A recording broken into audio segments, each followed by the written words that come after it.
షాదీ ముబారక్ కళ్యాణ లక్ష్మి కార్యక్రమం భారతదేశంలో ఎక్కడ ఏ రాష్ట్రంలో లేదు, అసలు ప్రపంచంలో తెలుగు కూడా లేదు. ఇక్కడ ఉంటుంది కూడా కమ్యూనిస్ట్ దేశాలలో లేదు, బాగా అభివృద్ధి చెందిన దేశాల్లో కూడా ఎక్కడ కూడా లేదు. ఈ కార్యక్రమం ప్రారంభమైంది మొట్టమొదటి తెలంగాణలో. ఆనాడు కేసీఆర్ గారు ఉండగా మొట్టమొదటిసారి దీన్ని ఆలోచన చేసాం. ఎవరు అడగలే, ఏ తల్లి అడగలే, ఏ మహిళా సంఘం అడగలే, అసలు ఊహించడం కూడా లేదు. నేను మా ఇంట్లో పెళ్ళైతే ప్రభుత్వం ఇస్తుంది అని అనుకుంటారు. కానీ చాలా అప్పటికే తెలంగాణ లేక ఇబ్బంది పడుతూ నష్టపోయిన మనం, వ్యవసాయ రంగం నాశనమై ఇతర రంగాలు కూడా దెబ్బతిని ఆర్థికంగా ఇబ్బందులు పడి ఆత్మహత్యలు చేసుకుంటున్న కుటుంబాలలో ఏ కారణాల చేత చనిపోతున్నారు అని చెప్పి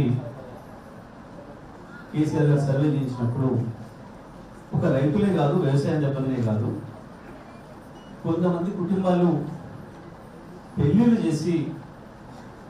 చేసిన అప్పు తీరక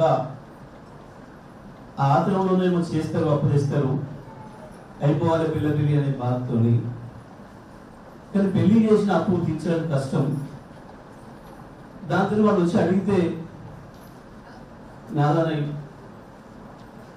చనిపోతున్నాయి కుటుంబాలు అనేది ప్రభుత్వం దృష్టికి వచ్చినప్పుడు మొట్టమొదటిగా ఆలోచన చేసి సరే ఈ కార్యక్రమం తీసుకున్న కొంతగా ప్రభుత్వం నుంచి సహాయం చేద్దాం, మొత్తం మనం చేయలేం కానీ కొంతగా వాళ్ళకి ధైర్యం వచ్చేటట్టుగా చేద్దామని చెప్పి మొట్టమొదటి 25,000 రూపాయలు పెడదామా అని చెప్పి 50,000 రూపాయలు చేసి, మరి ఎన్ని పెళ్ళిళ్ళు జరుగుతుందో తెలియదు రోజు సంవత్సరానికి రాష్ట్రంలో. కాబట్టి ఎక్కువ చెప్పి మళ్ళీ ఇబ్బంది పడవద్దు, మన జేబులో పైసలు కూడా చూసుకోవాలి కాబట్టి అని చెప్పి ప్రారంభంలో కేవలం దళితులు, గిరిజనులకు, మైనారిటీలకు మాత్రమే ఇచ్చి చూద్దాం. ఎందుకంటే వీళ్ళందరూ కలిసి ఒక 30% పాపులేషన్ ఉంటుంది కాబట్టి మనకు అర్థమైపోతుంది మనం మిగతా కూడా ఇవ్వగలుగుతామా లేదా అనేది చూసుకొని ఆ సంవత్సరం అర్థమైన తర్వాత ఇవ్వగలుగుతాం, మన రాష్ట్రంలో శక్తి ఉంది అని చెప్పి అన్ని వర్గాలకు ఇద్దాం.